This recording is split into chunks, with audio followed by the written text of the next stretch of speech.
Welcome to Cosmic Comics, Games and Collectibles, your zen of geekism. We carry comics old and new, magazines, toys, games like Pokemon, Magic, D&D. Want Godzilla, Ultraman, Star Trek, Ninja Turtles, Funko Pops? You'll find it all here. Shop our Cosmic Sound Room and pick up a record or two. Enjoy our Comic Coffee Lounge with a cup of Sasquatch coffee or a delicious menu item while geeking out over a super cool movie on our big screen. Come by and say hello to Maui. Cosmic Comic, Games and Collectibles. Superman loves us, and so will you.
And good evening. I am RJ Carter, Senior Managing Editor here at CriticalBlast.com. And if that video didn't make you just already go out and click and pick up Butch Cleaver #2, I have no idea what we can do over the next hour to push that, but try we will.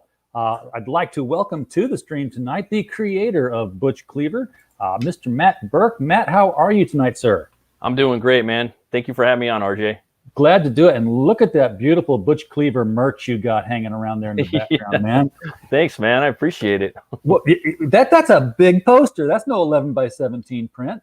Yeah, that's a banner I made for when I was trying to do cons pre beer virus. So Okay. So it's my so backdrop. Is that a vinyl? Yeah, I believe it is actually. Sweet. Yeah, you went all out for that. Yeah. Yep. and you got the t-shirts, so you're prepped and ready to go. So it feels like it's been forever since I had Butch on before. What's it been, a year? Feels like it. Yeah, I think it might have been about a year or so. Because it was right when the beer virus was hitting us. Yeah, I remember that.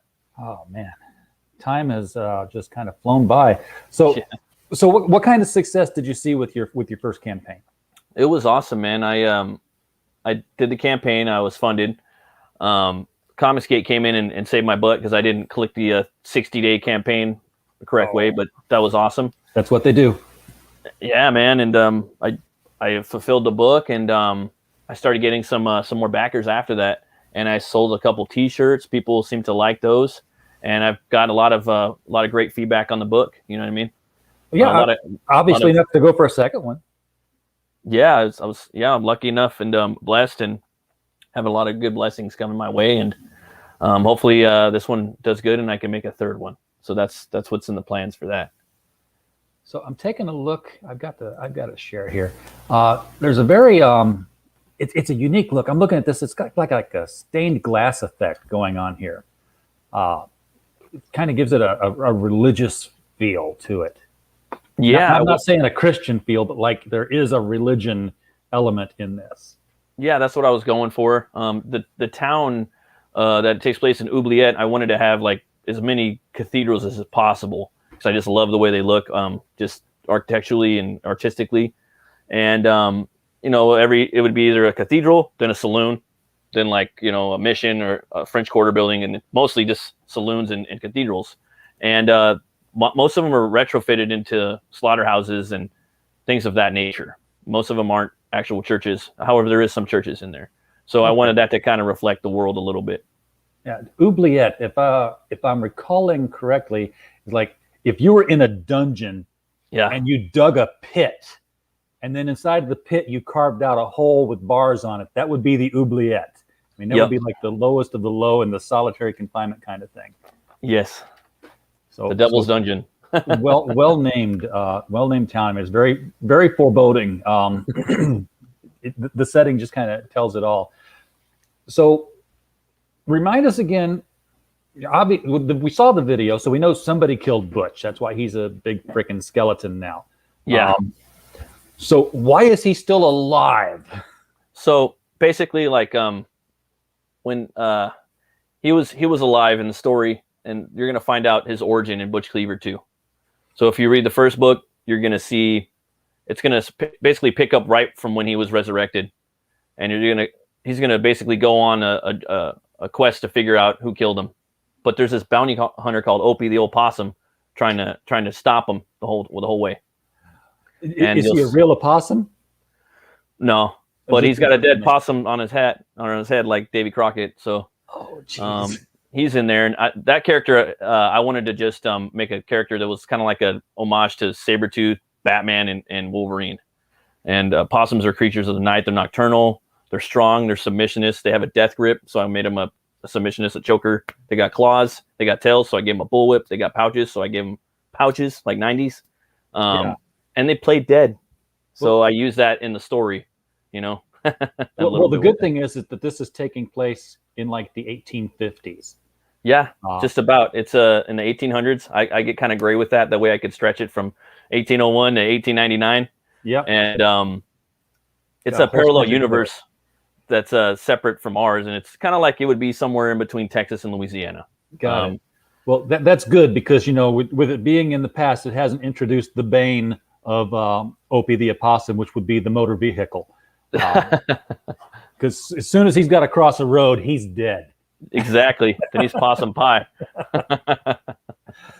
So where did things leave off with issue number 1? Because I know we talked about it, and I was like, there's cool things about his bones that I'm not remembering exactly, but yeah. So basically, when he's killed and he's brought back to life, it's by a voodoo curse, and that curse gives him the power to weaponize bone on a molecular level. That was it. He's born in this bone cocoon inside this bone abbey, and it's this desert that's somewhere around this world of this town of Oubliette. I don't really go into detail about it, but it's in the proximity, and the desert is made of bone dust, the sands of it, and he's awakened by this figure named Moth Mammon. He's this light-eating moth individual, and he wakes him up and he trains him, and they get into a big old fight.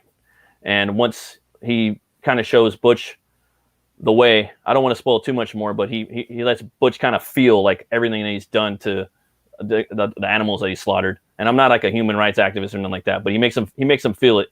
And you'll learn in the first or you'll learn in the second story the origin of Butch and where he started, and what made him tick and who he was. And I've said it on a few streams. I didn't know if I wanted to go into his origin, but I didn't know if I would be able to ever get the chance to tell it. Yeah. Like the Wolverine story. I mean, if Lynn Wein and was a Comicsgate or something, and he wanted to tell Wolverine in 2 books, he might have talked about James Howlett a little bit in the second one. So that's why I'm doing it. And I tried to fit it organically into the story. So at the end of the first book, it ends somewhere where Butch is kind of stuck in a pickle. And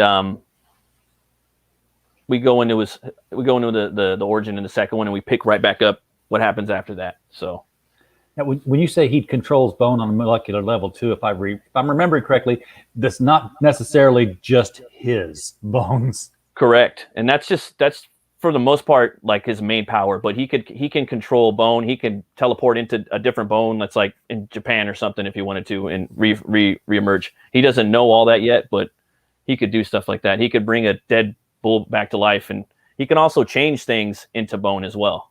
So, and that has to do with the whole magic aspect of it, So he's not like just he's like Swamp Thing, only bone thing. Exactly, 100%. Now you got it. Which would not be a title you could use and sell at the same rating level. Yeah, right. Bone Thing. Bone Thing. Or maybe it'd sell more. I don't know. Yeah.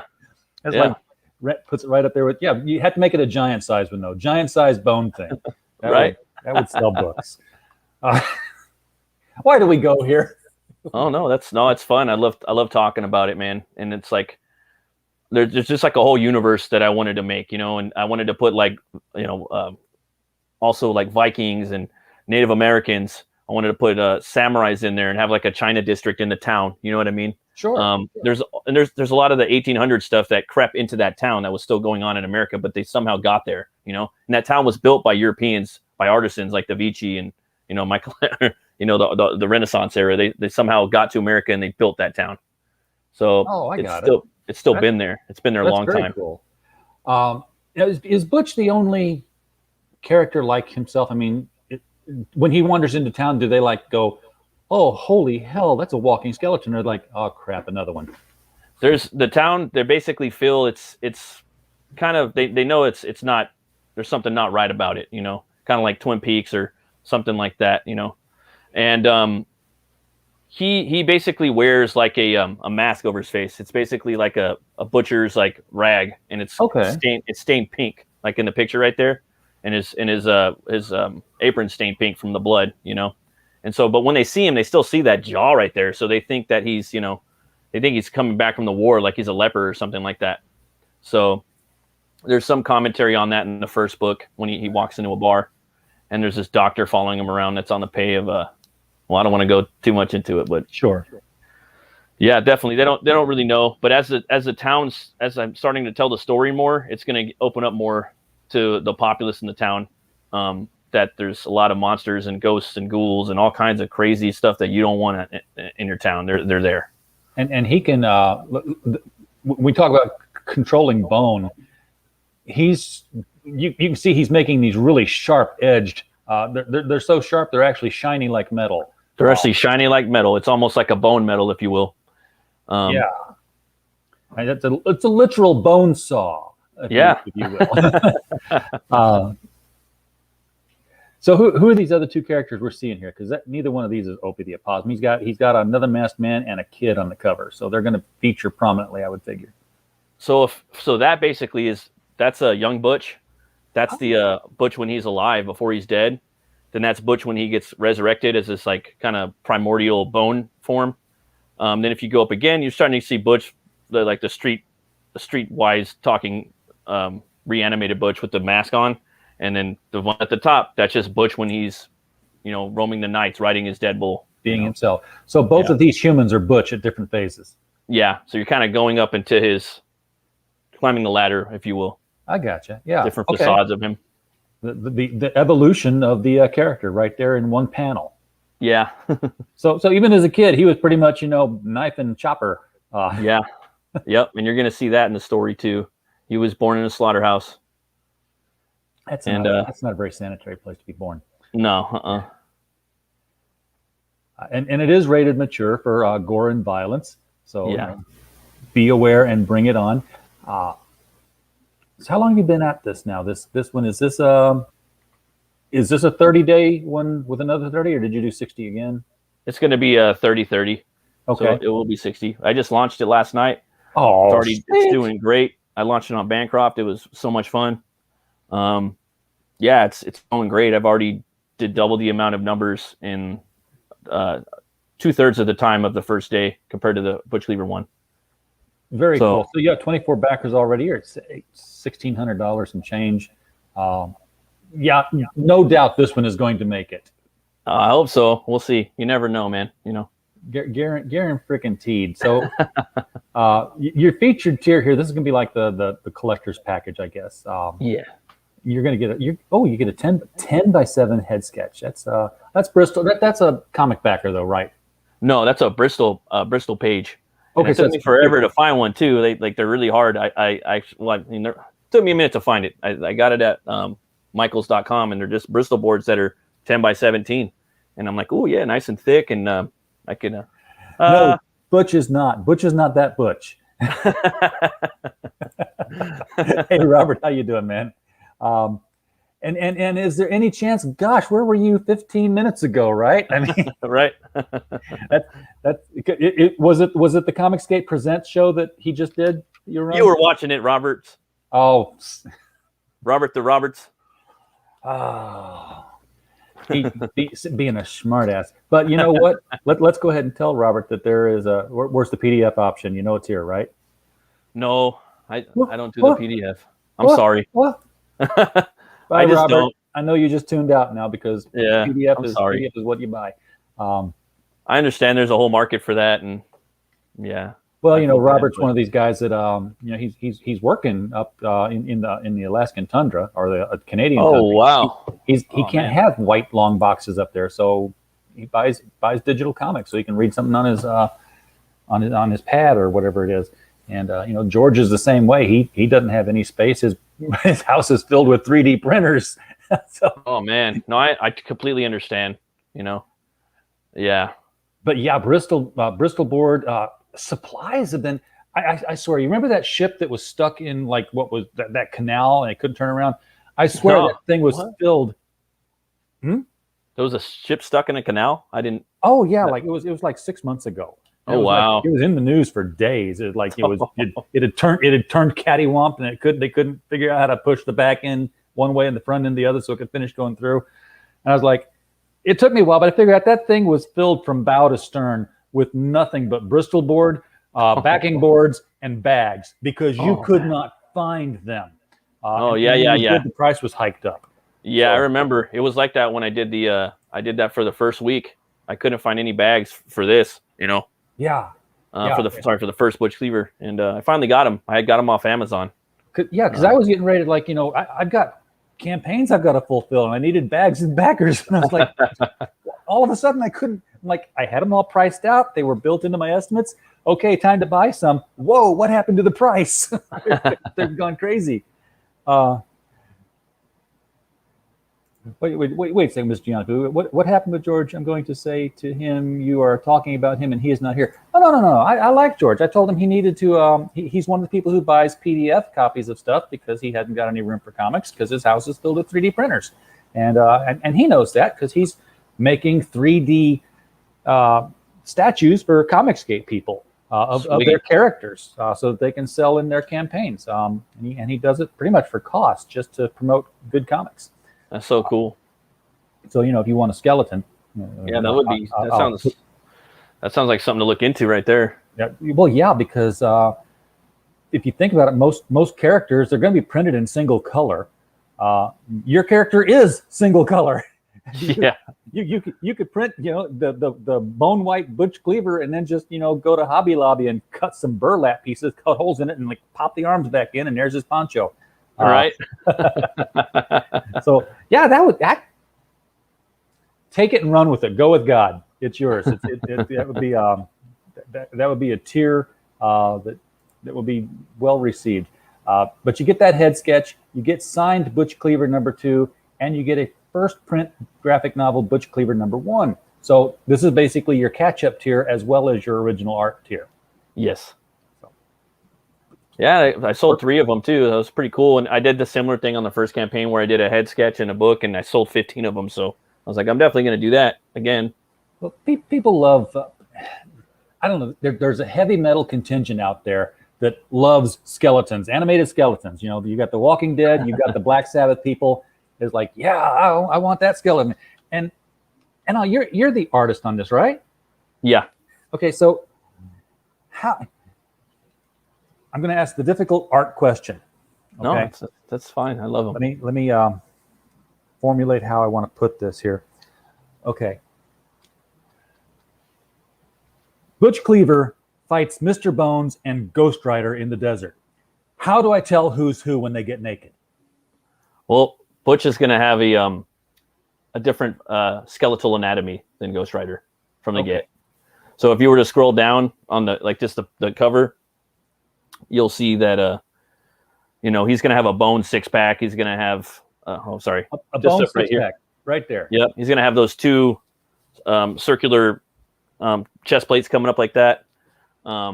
He's going to have a muscular bone anatomy. That's his like primal form. That's how he would look. And Ghost Rider doesn't have that. He's just basically like just a skeleton. Okay. So Butch, he'll never be a straight up skeleton. He's always going to have a weird anatomy to him, something that's going to be kind of body horror-esque or horror-esque like Cronenberg or something like that. Okay. Or I the was just Thing. wondering, there are all these different skeletal characters. I'm like, how do you make them stand out? Now Butch is a little easier because he's got that whole bone control thing. He's not, the actual skeleton of the former living Butch Cleaver. But I foresee a point where he won't be the only skeleton in the book, largely because there's the whole desert made of bone dust. And I'm sitting here thinking, I bet Matt has read the book of Ezekiel at some point. You remember that story, that Bible story? It's been a long time, man. I ain't gonna lie. Okay, well, yeah, it was basically Ezekiel standing out on the plains, and God said, "Go attack," and he's like, "With what? There's no, I've got no army. There's an army out there. It's dead. It's been dead for years. The bones are bleaching." And he said, "Preach to them." So Ezekiel's like, "Okay, do my thing," and he started preaching to the bones, and as he did so, the bones came together and stood up, and he made a. There's a song, "Oh ye old dry bones, hear the word of the Lord," and a whole army of skeletons rose up. Yeah, I remember that one. That's an old one. It's kind of like Bible. Yeah. Well, it's one of the more it's one of the more interesting stories. I mean, God's a very uneven writer, but when he's on, no one can touch him. Well, that's awesome. No, I like that one. I totally forgot about that. But I can see Butch doing that, and yeah. So I can really see it with, like, I don't know how big the bad guys are that he goes up against, but the thing is, final climax where it's like, I'm here to take you down. Yeah, you and what army? Clack, clack, clack, clack, clack, clack, clack, clack, clack. Oh, yeah, that'd be pretty epic, man. Butch, he could die too. So his bones, they're not hollow. There's actually like this gooey marrow inside. It's like pinkish. He has blood too. It's pink blood. Looks like Pepto. If he teleports out of it to another bone across the world, does he take that with him? Yeah, it's gonna like reformat into the side of that skeleton, and it's gonna become more dense. But if Butch, so he could die, but it's gonna be real hard. Yeah, well, I mean, if you basically, he has to drink whiskey milk to survive because he needs the calcium to keep. Yeah, that's why he's always going to the saloon. That's where he goes to fill up, and he talks to the Viking bartender. He's a Viking cowboy.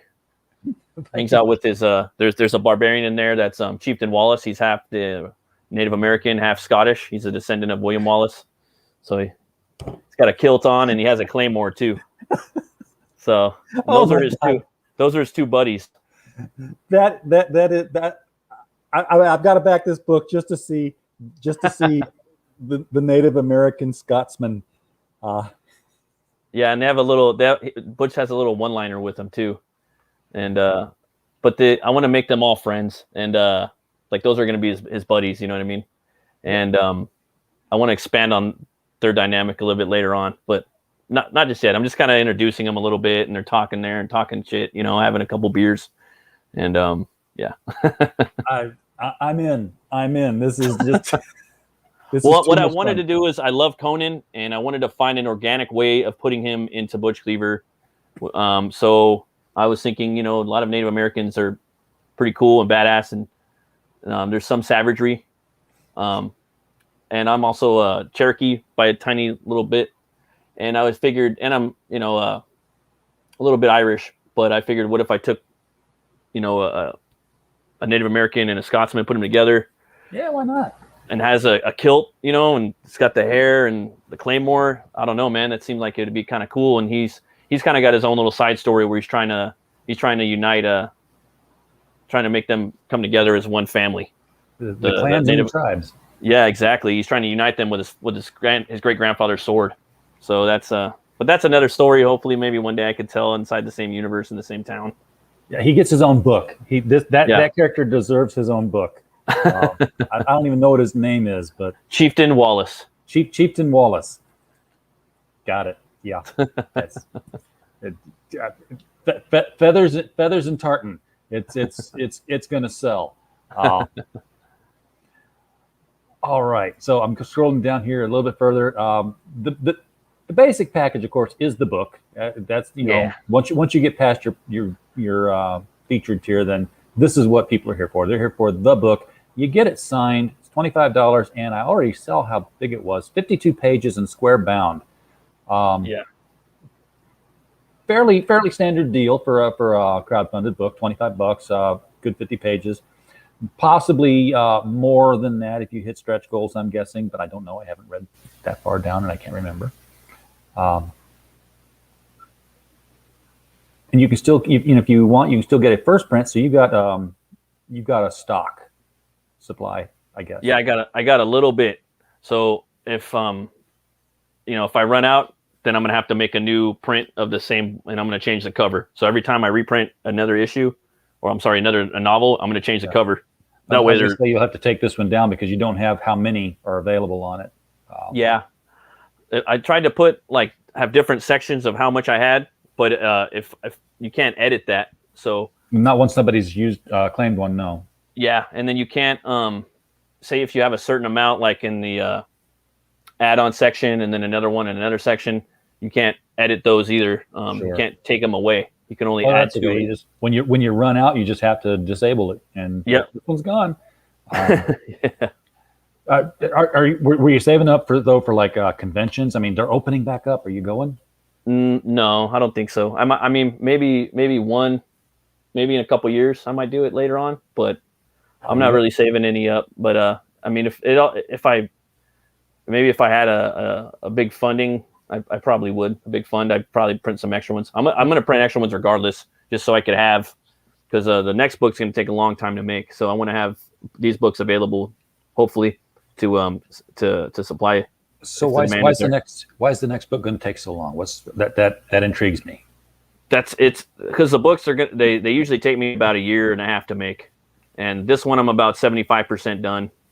I'm hoping I'll have it ready by probably by February again, but just in case something goes wrong, I made it the fulfillment time April, so okay. I don't want to be late. So I'd rather put it out long, which is unfortunate.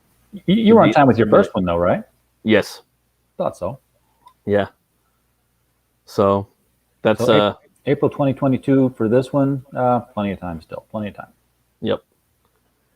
And I'm about 75% done. I still have another page or two to create. And then I have to go on to the letters, pre-press, and then there's a little bit of campaign art I want to do as well. So a little bit of stuff. So we saw that the featured tier was the book 1, book 2, and the head sketch. And the next 3 tiers are basically book 2, book 1, and the head sketch. And if you do the math, you're saving $5 getting the featured tier when you add it all up. And probably saving some shipping too. Yeah, on the art tier that I have, it's the trading card art for the Street Enforcer Butch from the one when he was alive, when he was a basically like a slaughterhouse enforcer.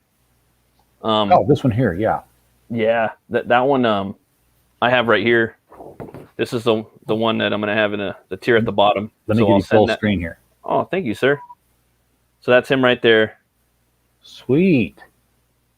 Thanks, man. That's gonna be a trading card. Yeah, it's gonna be a trading card for week 1 backers and everybody that signed up for the pre-launch. So I basically had that as an option where if you sign up, you basically lock in that card until the 8 weeks basically for the campaign, and then that other card just goes out to every backer. Everybody that backs the book is gonna get the Butch and Tor card. That's just him and his bull, and right. The first 100s. The bull is a separate entity. It's not just bones that he's controlling, right? It's both. So he could control him if he wants, but he also has a mind of his own personality. But if he wants to, Butch could just come in there and just take full control of him. He could turn him into anything he wants to. Well, yeah, because he does have the control over Bones, but I guess what I meant was that he's not alive because he's being controlled. He's alive separate from Butch's influence. Yeah, Butch just brought him back to life and says, "You have basically, I mean, not in those words, but you have life again." Okay. And you got you do a metal bottle opener. I got the metal bottle opener for this is a prototype, or it's what that's going to be, and it's created by Phoenix Animation, and it's from this art right here. I'm not surprised. Phoenix is all over the metal stuff. Yeah, man, and this stuff's heavy duty, and the first 100 backers is going to get one of these. So I'm surprised you hadn't talked about the metal cover. I know, man. I want to do everything metal if I could. I've seen people do that. I don't know who it was, but they got their entire book. They wanted to do their entire book in metal, one copy. That's sweet. That's awesome. Just for Yeah, I would love that. So I don't know how you would hinge it together. You'd almost have to have like a little loop in a different place on each one of them, and then have them just kind of shuffle together till it was like one big long hinge, and then put a pin on the whole thing. One big pin, yeah. Boom. That would be sweet. I'd actually buy that. Yeah, I would buy it too. That'd be freaking metal. I also got these t-shirts too. Oh, sorry. There's very limited amount on there. They're only add-ons. So I think the exact numbers, there's mediums, larges, and extra larges. That's the front, and that's the back right there. And these were hard to make. They're pretty thick too. And I went through some hell to make them a few years back, and they're what I made for the con circuit. So I put them on there as add-ons though if people want them. They're pretty cool. Yeah, well, now that the first book is out and people are getting to know your character, that's when they're more interested in wearing your shirt, because the first book they don't know your character yet. Yeah, they don't know they want to walk around and support him and all that. But now I think they do, because it's pretty obvious that people are living the book. Here is, of course, the art you just showed for the Street Enforcer card. The original art is being sold for $300. No one has claimed it. Everyone is stupid. Oh, no.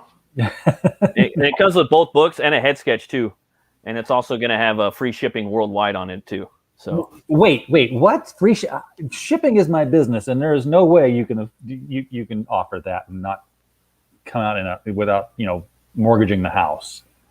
It's all good, man. But that's just on this one. Free shipping on just this one perk. Yeah, just this one, and then the other $500 one. Because it's so much stuff in there, and they're paying so much money that I want to put everything that I can into it for them. Yeah. Now this was the original art for what was this the original art for? That was the Butch Cleaver #1 trading card from the last campaign. Oh, okay. A lot of people kind of responded to that piece that I did, and it seemed like they liked it. So I'm like, oh, well, I'm going to put that one up for sale because it seemed like a lot of people liked that. And obviously it went pretty quick because you're only up for 1 day so far right now. Yeah, I was surprised that someone actually bought it 1 day. So again, the metal influence of Butch Cleaver is undeniable. Oh yeah, and also speaking of metal, when you back the book, I send you a metal track from my band, Nightmare Nemesis, and the song is Butch Cleaver. So you're gonna get that too. And if you ever want to peep it out and check it out, it's the second video on here. So it's pretty heavy. So pretty heavy song though. So if you guys want, you can check that out later. Or we'll check that out. Well, now hang on a second. Have you got your copyright and stuff on it? Because oh no. I talked to my guitar player. I'm like, hey man, you down to make a song and just give it away? You want to do that? He's like, hell yeah, let's do it. I said, okay. And so we put the song together, and it was fun, man. I haven't recorded or wrote any music in like over 2 years. And it was just something nice to do after the whole, it was just a fun experience, man. Because the last campaign we did the same thing, but Death Metal Hero and Rot 10 Glory put the song together with the lyrics and the music, and a lot of people responded to that. And that was something that I wanted to do for every campaign. I want to release a metal track. So it's either going to be me or someone I could find. So hopefully this is the new metal track that was just created. Yeah. For #2 here. Yeah. We're going to take a look at that in just a second here. I do things a little differently.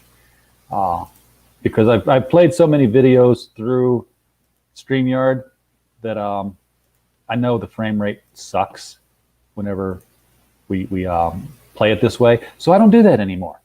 I find the video. I've got ripping software that goes out and finds YouTube videos, and I just download it direct, and I play it straight through the I upload the video and I play it directly. So that's why you notice the opening video for your campaign that we played right at the beginning played nice and smooth. Yeah, it was nice and clean. At least I hope it looked that way. It did, yeah. This one right here isn't really a video per se. It's just some music with that image though. So yeah, basically. And the lyrics are in there too on the description if you were to look at that on the YouTube channel. But yeah, it's uploading. It's taking its time. It's what, probably a 3-minute video. It's like almost 5 minutes. It's a pretty it's a pretty hefty song. So are you sure you want to play the whole thing? No, we don't have to play it. But people could come on the page and check it out and listen to it. It just loaded. We'll play a little bit of it here. Give people a taste of it, and then we'll cut it and say, okay, go listen to the rest of it somewhere else. Here we go.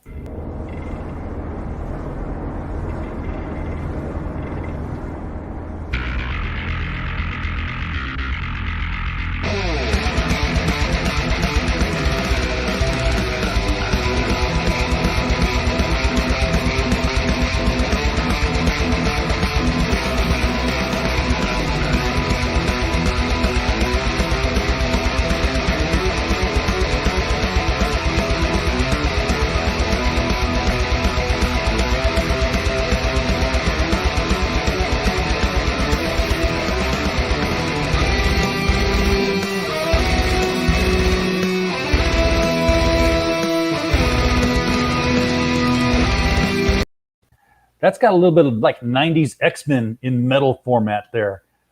Yeah, a little bit. I was waiting for somebody to come in with a Guar-like voice and go, Butch! Almost another couple seconds. Oh, did I stop? Oh no, that's cool. But they could, it's pretty heavy. So go further down in the campaign. Go out to YouTube and let's not further down the campaign. Second video on the campaign page and just play it. It's cool. I was sitting here kind of head. I was trying to make it a banger. It works. So you play on that too, right? Yeah, I do the vocals. But yeah, that's it. The vocals that I didn't play. Yeah, exactly. I mess around a little bit on guitar, but yeah, I'm not the genius that Dave is. He does everything. So this is some of the interior art that we're seeing for this book too, by the way. So this. Oh yeah. This is young Butch.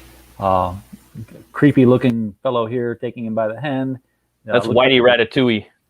Whitey Ratatouille. He looks rat-like. Yeah, that's a great name. Yeah, thank you. And he's learning the craft, and he looks happy to do so. He's like, oh yeah, let's cut up cows. And that right there is his Uncle Jake.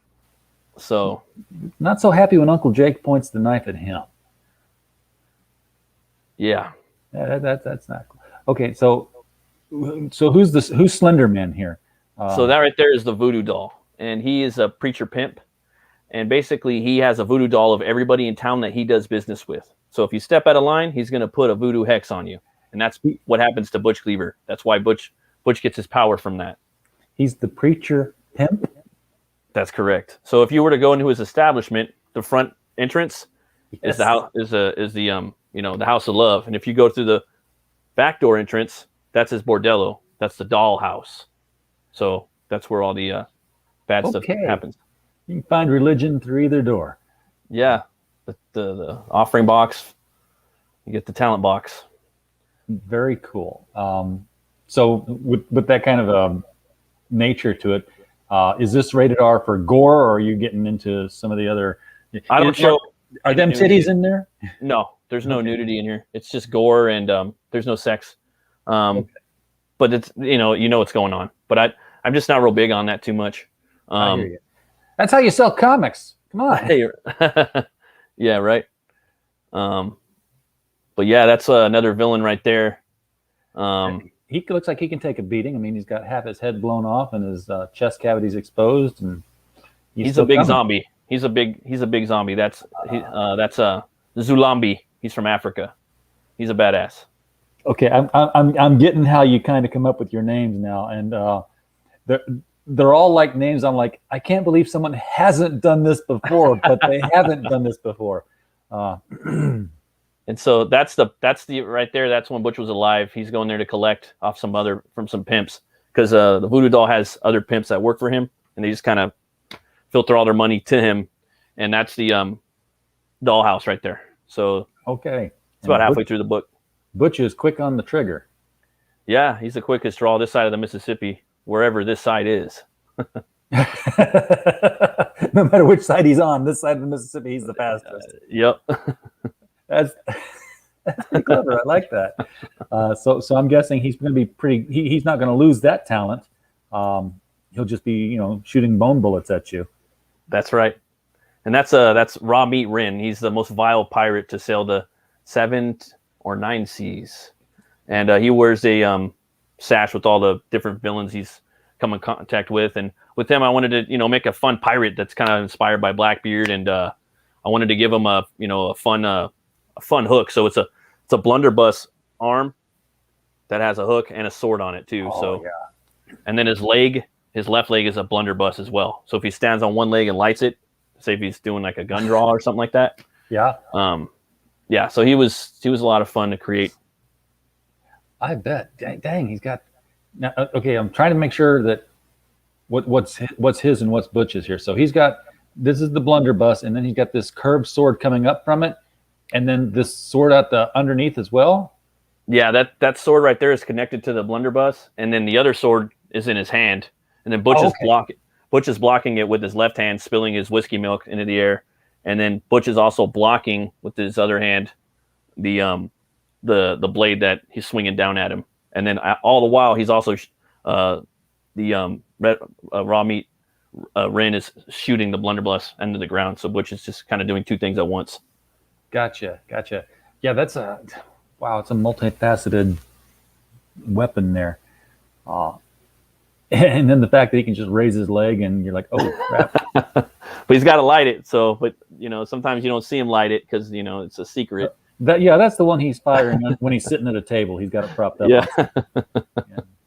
And that's a 5 points Fitzpatrick. That's a dirty cop in the town that's on the payroll of the Voodoo Doll. And in the continuation of this story from the first book, because you're going to go into his origin pretty much in the first half of the book, and then the second half's kind of like picks up from Butch Cleaver 1.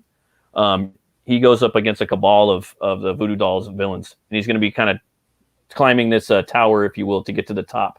Yeah, of to the boss Voodoo level. Doll. To the boss level, So he literally starts. Well, I don't want to spoil too much, but he does start on the floor, ground level, and then he works his way up through the bad guys. I played this game. This was the original Doom. This was Dread in the raid. Yeah, exactly. So that was, and it looks like he's beating the hell out of Butch here. So we can see that Butch, isn't he's not invulnerable. He can be hurt. He's got to get beat down. He can't win all the time. He can't be these kids. They're like he's OP. So he can't be OP, overpowered. You know what I mean? Yeah. If you got the kids telling you that, then So I try to show everybody my stuff. You know what I mean? Not everything, but just little things about the character here and there. And they're like, well, he could do all that. What else? Who's going to stop him? And so I have to. That helps. You know what I mean? It really does. So people who are more powerful and scarier. It's like exactly or more righteous. So God, Matt Wagner had a great scene in his Mage the Hero Discovered. I don't know if you're familiar with the work or not, but one of the characters was a ghost. It was a very shy ghost, but he found out he could scare anybody just by looking at him. I mean, he had a blonde crew cut and just John Lennon glasses that you never saw through. They were like frosted glasses. And he wore a vest. So he wasn't intimidating looking at all, but he could emanate the power. And he scares off these two creatures, and this bigger one comes out from behind them, and he tries it again, and the guy just keeps kind of says, "What are you?" He's like, "Older than you." Ooh. Scarier. And so so if you're overpowered, you just crank it up to 11 with the bad guy and right put it down. And no, he's not the beaver. Although animate a beaver skeleton in one of the episodes just to see who gets the joke. Maybe a little beaver skeleton on his shoulder, Yeah, just for once. He can be a little hard on the beaver if he wants to be. I love this. Is this a poster? Maybe. It might be one of the 8. I don't know. Did I tell you about the 8 gifts that I'm going to be giving away? No, you did not. So basically, this campaign is going to level up. So every week you're going to get a CG if you back the book, a campaign gift. So week 1 you're going to get something. It's going to be a surprise every week. A campaign. It's a CG. It's a campaign gift. You are a marketer wanting to just burst out. I'm telling you, because you definitely get people's attention with your character names, their origins, and here you're giving them all a CG. That's going to raise eyebrows. I'm looking at the cover. This reminds me of Confederate Monster. Oh yeah, I've heard of that book. Yeah, and he's got wanted posters too. And he was showing me how he did it. He printed them on regular paper. Oh, okay. And then he stained them with coffee.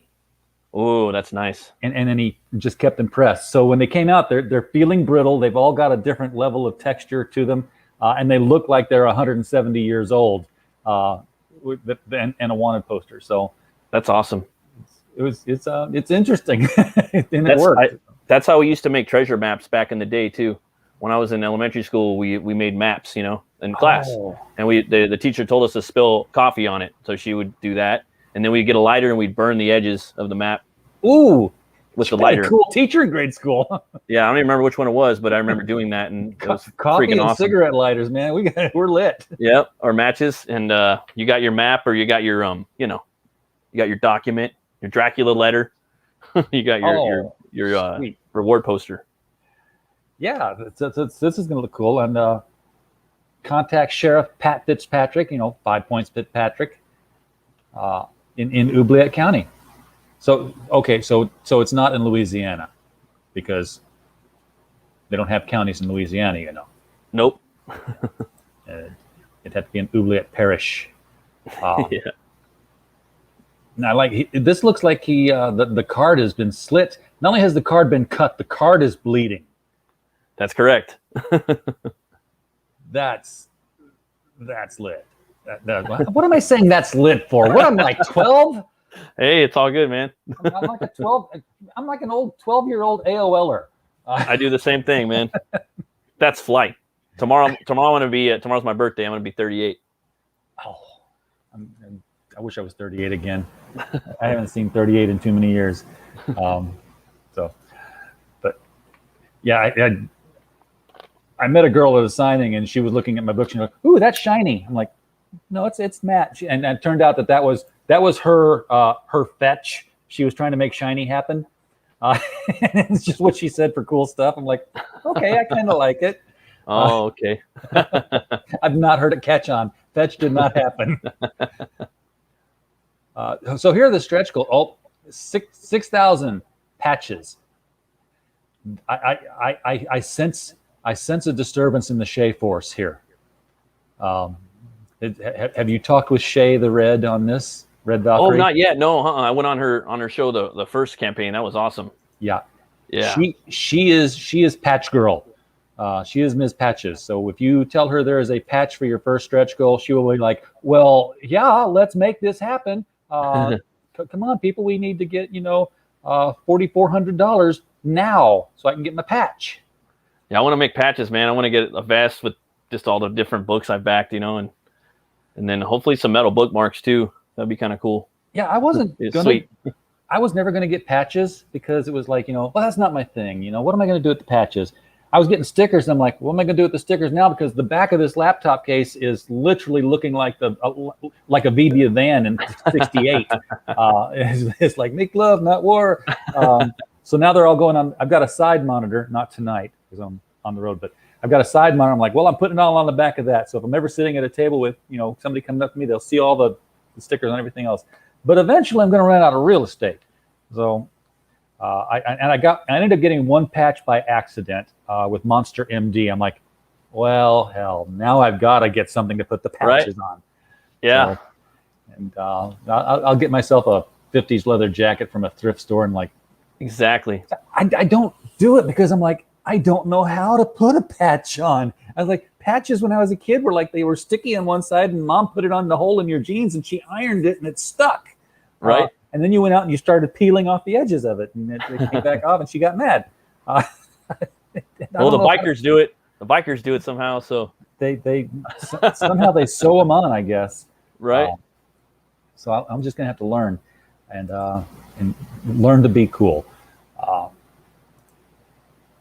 Mr. Yanafui thinks something is true. I don't know what, but possibly that he's related to Beaver Cleaver. We'll find out. And at 8,000, we get those metal bookmarks. Those are the bookmarks you just showed earlier. So, Actually, no, that's something totally different. Different metal book. This is just for the first 100 backers.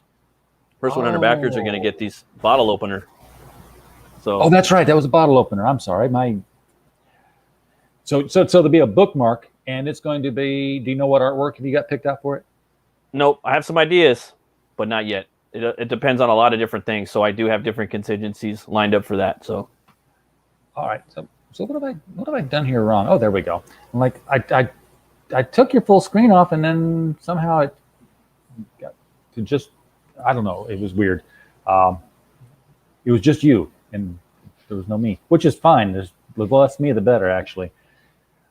1 day in, 44%. That's insanely good results. You'll probably be funded by what, next Saturday? No, I don't think so. I'll be lucky if I get funded, man.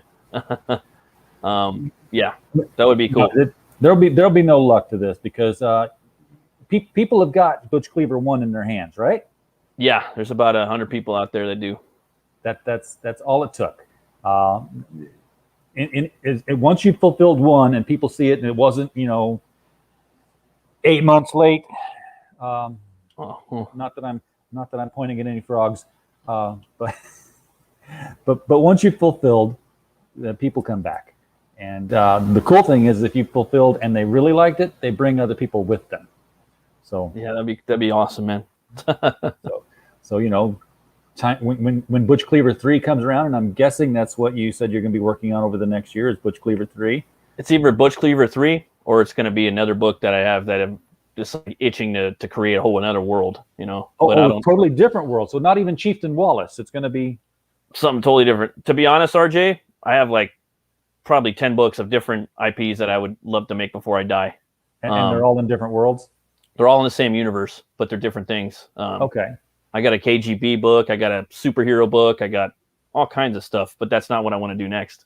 The next book I want to do is something very metal and Norse.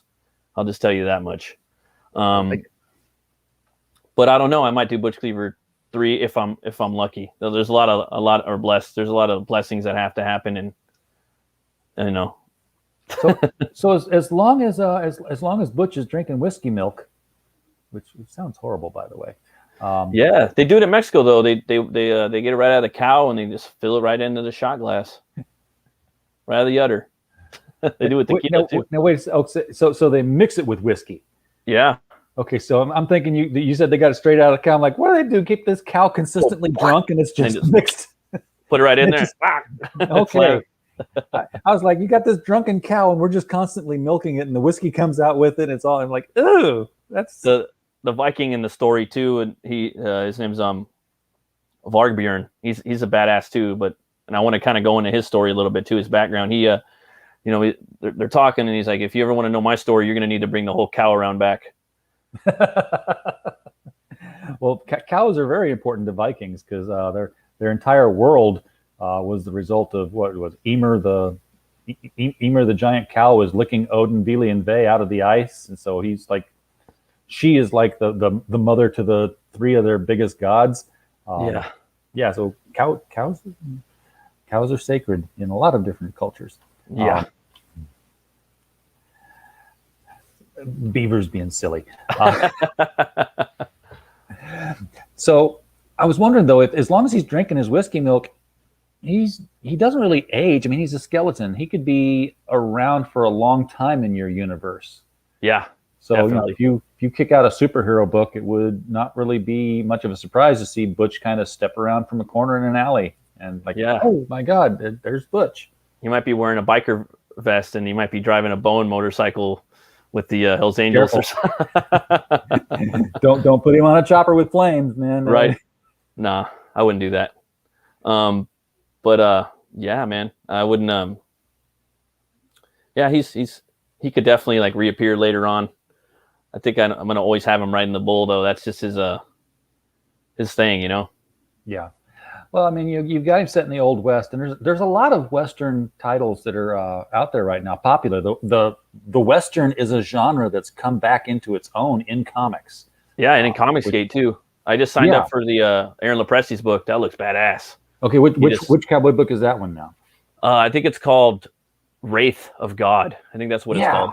I have seen that one. And I was like, "Oh, that looks cool." He's got a duster, and he's clad in shadow, and he's riding a horse. Okay, I'm up. I'm gonna sign up for that.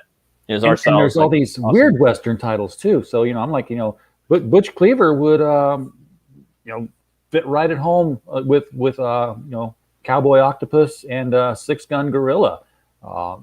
Yeah, it's crazy, man. Like anybody in the West could just stroll into Oubliette, basically. and you know what? If you can't make that book happen, somewhere out there, there's 6 a.m. comics or whoever's doing the big collages. Somebody just do fan art of Butch Cleaver, Six Gun Gorilla, and Cowboy Octopus. Just put it out there. Do your part for Comicsgate and the betterment of the fandom in general. I can't do it. I can't draw. All I can do is ship your comics for you for cheap, and that's it. It's my contribution to the whole movement. But all right, so we've hit the 56-minute mark, which the hour mark. Is there anything about this book in particular that the readers need to know about? What's going to make them go buy it, other than the fact that they really like book one? I mean, what's the drive? That's the elevator pitch for this one. If you want to see something that you haven't really seen before, that you're really into, like horror movies, Evil Dead, you like Westerns, you like the 90s style comics, you like that you like that metal feel, you're definitely going to like this book, I think. And you want to be if you want a book that's really going to entertain you, I think this is going to be the right book for you. All right. Well, Matt, thank you so much for bringing Butch Cleaver back to the show. Thank you. You once wasn't enough to scare you away. So no, I'll be back whenever, man. Glad to have you. Whenever you say. Anytime you want us, man. I mean, if you're here for the next 30 days after this first 30 days, come back when it's once it's all funded and the pressure's off. We'll just talk about skeletal cowboys and what we could do with them. That sounds fun to me. Sounds like a plan. We'll do it. Are you on the list for CromCon at the end of this month? No, what's CromCon? Oh, CromCon is it's a Comicsgate thing.